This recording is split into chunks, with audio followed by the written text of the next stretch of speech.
With debate over lowering the ages of who can be detained in Nebraska. Now, some of this stems from a disturbing murder case last fall when this Omaha Uber driver, Mursal Jama, was shot and killed over his car. 6 youngsters were arrested for the murder, including an 11-year-old. Nebraska law says the 11-year-old was too young to be detained. But as First Alert 6's Philip Katafamo explains, that changes based on what lawmakers did today. Vote is 44 A's, 4 nays, 1 excused not voting, Mr. President. LB 530A passes. With days left in the legislative session, state lawmakers passed LB 530.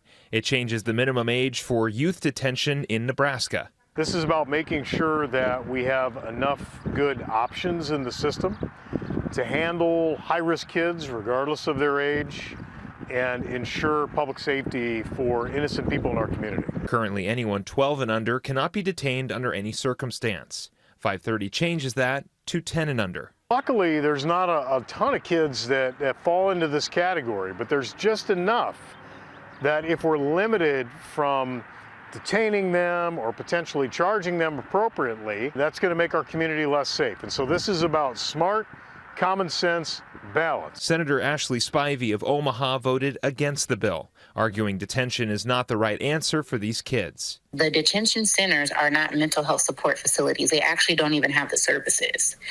So we are going to further spiral and compound this child's experience to not set them up for success, to address what happened, to provide the support services that they need and or their family. But we're saying, no, we're just going to lock you in a cage. Senator Spivey argues the bill targets a small population of kids on juvenile probation. She says resources are underfunded and detention can impact rehabilitation. Right now, the services and support are underfunded. There's not the ecosystem. So to create this category and say these kids need more services, where we are going to mandate the courts to do that with no additional funding for it, is setting these kids up to go from juvenile detention or probation into adult prison. Senator Spivey plans to work with lawmakers to potentially refine the bill. In Omaha, I'm Philip Katafamo, First Alert 6. LB 530 also increases penalties for those who supply fentanyl in overdose cases. Additionally, it upgrades the charge for motor vehicle homicides when an unborn child is killed.